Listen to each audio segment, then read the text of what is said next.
سب سے پہلے میرے ان تمام دوستوں کا شکریہ جنہوں نے مجھے کالز کی اور میسیجز آئے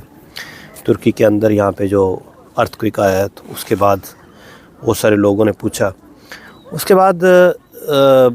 بہت ساری ایسی کالز آئی کہ جو لوگ یہاں پہ آلریڈی انویسٹ کر چکے ہیں یا جو لوگ یہاں پہ سیٹلمنٹ کے لیے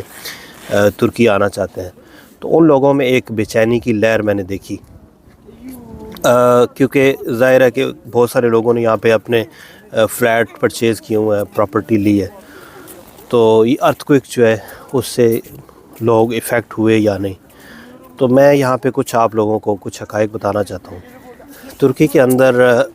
اس وقت جو ارتھکویک آیا ہے تو یہ غازی انتیپ اور اس کے نیئر بائی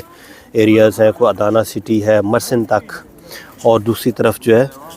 کچھ دوسرے سٹیز ہیں، تو وہاں پہ یہ ارتھکویک آیا اور بہت بڑی تعداد میں وہاں پہ جو نقصان ہوا، کیونکہ ہمارے زیادہ تر لوگ جو ہے نا نمبر 1 پہ سب سے زیادہ لوگوں نے یہاں پہ استنبول کے اندر انویسٹ کیا ہوا ہے، اور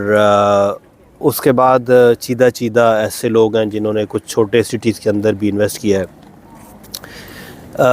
میں سمجھتا ہوں کہ غازی انتیپ اور یہ جس ایریا میں جو مرکز تھا یا جن سٹیز کے اندر پرابلم ہوئی، تو ان میں ہمارے فارنرز جو ہیں وہ اسپیشلی جو پاکستانی انڈین لوگ ہیں تو وہ نہ ہونے کے برابر ہے، شاید چند لوگ وہاں پہ گئے۔ اس کے علاوہ یہاں پہ انویسٹمنٹ جو ہے وہ موسٹ پروبیبلی جو بڑے سٹیز ہیں، تو نمبر 1 پہ استنبول ہے، یہاں پہ زیادہ تر لوگ آتے ہیں، برسا میں چند لوگ گئے، اور انقرہ میں بھی بہت ہی لمیٹڈ سے لوگ ہیں۔ اس کے بعد انطالیہ ہے، تو وہاں پہ لوگ جو ہے انہوں نے انویسٹ کیا ہوا ہے، یورپین جو مائگریٹڈ لوگ ہیں، انڈین پاکستانی۔ تو اس لیے میرے خیال میں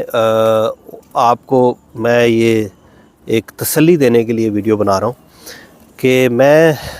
جن دنوں پاکستان میں یہ زلزلہ آیا 2005 میں،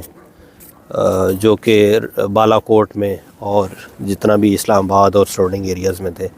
تو بہت بڑی تعداد میں وہاں پہ نقصان ہوا، بہت زیادہ وہاں پہ لوگ جو ہے ڈیتھ ہوئی وہاں پہ لوگوں کی۔ تو ان دنوں میں چائنا میں تھا، اور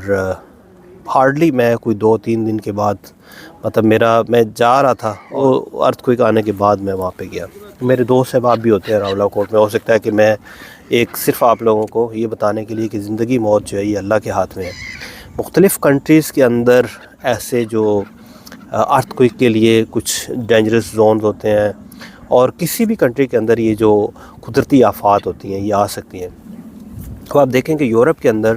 سب سے زیادہ جو لوگ موو کر رہے ہیں اس وقت، جو ہمارے انڈین پاکستانی یا دوسرے جو لوگ ہیں، وہ پرتگال کنٹری ہے۔ پرتگال کے اندر بھی یہ ایک ڈینجرس کنٹری ہے ارتھکویک کے لیے، جس کے اندر آپ کو پتہ ہے کہ کہتے ہیں کہ 18ویں صدی میں وہاں پہ 1755 میں ایک بہت بڑا لزبن کے اندر جو ہے وہ زلزلہ آیا تھا۔ اس کے بعد بھی ابھی یہ پچھلی صدی میں بھی یہاں پہ اس کے سراؤنڈنگ میں کچھ ایریاز میں ارتھکویک آتے رہتے ہیں۔ تو آپ دیکھیں کہ اتنی بڑی تعداد میں وہاں پہ بھی لوگ موو ہو رہے ہیں، رہ رہے ہیں وہاں پہ۔ اور اسی طریقے سے چائنا کے اندر سچوان پروونس ہے، وہاں پہ بہت بڑی تعداد میں جو ہے نا ایک بڑا خطرناک زلزلہ آیا تھا، تو آبادی وغیرہ بھی ان کی کافی ہے، اور ان کے جو بھی سٹی تھا کافی بڑا تھا۔ تو اس کے اندر جو 2008 میں ہوا، تو میں اس وقت چائنا جا رہا تھا، میں نے کچھ کمپنی وغیرہ وہاں پہ کرنی تھی، 2008 کی بات ہے، تو پھر میرا پروگرام جو ہے وہ رہ گیا۔ تو اس طرح کے حادثات جو ہے یہ کسی جگہ پہ بھی ہو سکتے ہیں، شاید آپ وہاں پہ جا رہے ہوں یا آپ واپس آ رہے ہوں وہاں سے۔ تو زندگی موت اللہ کے ہاتھ میں ہوتی ہے انسان کے، دنیا میں ہر جگہ پہ۔ ترکی کے اندر ابھی جو یہ ارتھکویک آیا تو آف کورس اس میں ہزاروں لوگ جو ہے نا ان کی ڈیتھ ہوئی، لیکن آپ دیکھیں کہ کتنی مخلوق ہے جو یہاں پہ رہ رہی ہے مختلف جگہ پہ، اور یہاں پہ ابھی بھی لوگ یہ استنبول کے اندر انجوائے کر رہے ہیں۔ میں آف کورس یہاں پہ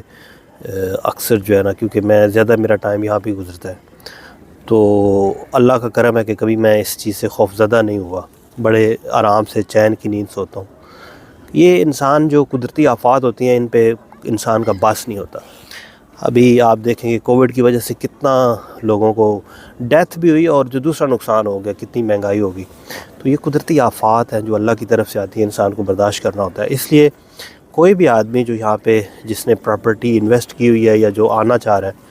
تو میں سمجھتا ہوں کہ ان کو کوئی گھبرانا نہیں چاہیے، اور دوسرے نمبر پہ یہاں پہ تھوڑا سا میں یہ بھی بتا دوں کہ ایک کمپلسری یہاں پہ ارتھ کوئک انشورنس ہوتی ہے گورنمنٹ کی طرف سے، تو وہ بھی یہاں پہ جو لوگ لیتے ہیں گھر تو ان کو کسی حد تک اس میں بھی کوریج مل سکتی ہے اگر خدا نہ خواستہ کوئی ایسا ہو جائے۔ دوسرے نمبر پہ یہاں پہ اسپیشلی استنبول میں فلیٹ وغیرہ بھی بنے ہوئے ہیں یا جو بھی پروجیکٹس یا ہاؤسنگ پروجیکٹس ہیں تو وہ ارتھ کوئک ریزسٹنس بنائے گئے ہیں 2000 کے بعد، تو اس لیے یہاں پہ جو یہ چیزیں ان کو کافی حد تک جتنا انسان ایک کوشش کر کے اس کو کر سکتا ہے۔ پھر یہاں پہ پروجیکٹس کے اندر انہوں نے الگ سے انشورنس اس کو انشورڈ کیا ہوتا ہے، اور وہ لمٹ ہوتی ہے کہ جب تک جو ہے نا اتنا اگر کنسٹرکشن ہے تو اس کے بعد جو بھی چیزیں ہوں گی، اور وہ بھی مختلف اس میں آپشن ہوتے ہیں۔ یہاں پہ جو ارتھ کوئک کے لیے زون بھی بنے ہوئے ہیں، اس کے علاوہ جو مختلف کیٹیگریز ہوتی ہیں، کس طرح کی بلڈنگ ہے، کیسا میٹیریل ہے، تو وہ ایک یعنی کہ جو آپ کو نقصان ہوتا ہے وہ آپ کا واپس ملنے کا چانس ہوتا ہے مختلف پروجیکٹس کے اندر۔ تو اس لیے جو لوگ بھی یہاں پہ سیٹل ہو چکے ہیں، کچھ ہو رہے ہیں یا پروسیس میں ہیں، تو ایسا دل چھوٹا کرنے کی ضرورت نہیں ہے۔ اللہ کی طرف سے ہے کہ ہو سکتا ہے کہ 100 سال تک کچھ ایسا نہ ہو، اور ہم جو سوچ رہے ہیں جس جگہ کو ہم سیف سمجھ رہے ہیں تو ہو سکتا ہے کہ وہاں پہ، جیسا کہ میں نے آپ کو مثال دی کہ پرتگال کے اندر ہمارے بہت سارے لوگ جا رہے ہیں لیکن وہ بھی ایک ڈینجرس زون میں آتا ہے، تو اس لیے کوئی آپ کو گھبرانے کی ضرورت نہیں ہے۔ جو لوگ بھی یہاں پہ موو کرنا چاہتے ہیں وہ کھلے دل سے اپنا جو بھی ایک اپنا